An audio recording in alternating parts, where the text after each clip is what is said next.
জীবনে অনেক সময় আমরা নিজেদের প্রতিভা কিংবা অর্জনকে অন্যদের সাথে তুলনা করে দেখি। বাটখারার এক পাল্লায় তাকে রেখে আরেক পাল্লায় নিজেকে দাঁড় করিয়ে নিজেকেই প্রশ্ন করি, আমি কেন তার অবস্থায় পৌঁছাতে পারলাম না। আর বর্তমানের এই রিলস আর টিকটকের লাল নীল দুনিয়ার চপ্পলে পড়ে এই রোগ যেন বেড়েই যাচ্ছে। তাই আজকের গল্পটি তাদের জন্য যারা নিজেদের জীবন নিয়ে অসন্তুষ্ট এবং সবসময় মনে করেন অন্যরা তাদের চেয়ে বেশি সুখী। তাই না টেনে গল্পটি শেষ পর্যন্ত শুনুন। একবারের কথা, একটি কাক উড়তে উড়তে একটি গাছের ডালের উপর এসে বসল। কিছু দূরে এসে একটি রাজহাঁসকে দেখল, যেটি কিনা একটি পুকুরে সাঁতার কাটছিল। রাজহাঁসের সাদা ঝকঝকে পালক দেখে গ্রামবাসী মুগ্ধ হয়ে তাকিয়ে থাকল।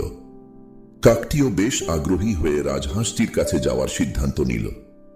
কিন্তু গ্রামবাসীদের কাছে যেতেই কাকটি কিছুটা অস্বস্তিকর পরিস্থিতির সম্মুখীন হল।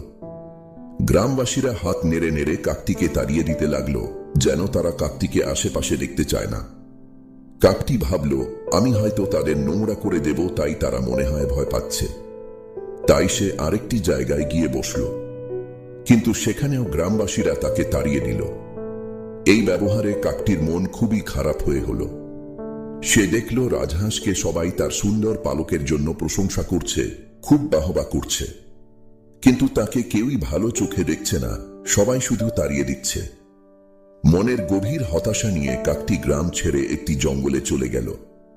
একটি গাছের ডালে বসে এসব ওইসব ভাবতে ভাবতে তার চোখ দিয়ে জল ঝরছিল। সে আফসোস করে বলল, আমার এই কালো পালকের কারণেই সবাই আমাকে অবহেলা করে।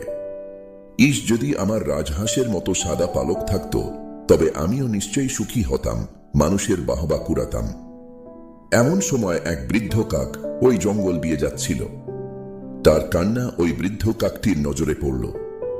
বৃদ্ধ কাকটি ওরে তার কাছে গেলেন এবং জিজ্ঞেস করলেন, তুমি কাঁদছো কেন? এত দুঃখ কিসের? কাকটি তার কান্না থামিয়ে উত্তর দিল, আমার এই কালো পালকের জন্য আমি খুব কষ্টে আছি। আমার পালকগুলো দেখতে খুবই বিশ্রী, কেউ আমাকে দেখতে পারে না। বৃদ্ধ কাকটি মৃদু হাসি দিয়ে বললেন, তাহলে তুমি কেমন দেখতে হলে খুশি হতে বলো তো? কাকটি বলল, আমি যদি রাজহাঁস হতাম তবে কতই না ভালো হতো।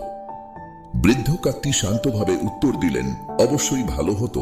আমি গভীর জঙ্গলে থাকা একটি বিশেষ ঝর্ণার পানির কথা জানি।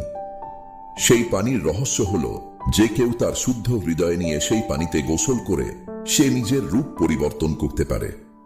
তুমি চাইলে আমি তোমাকে সেখানে নিয়ে যেতে পারি।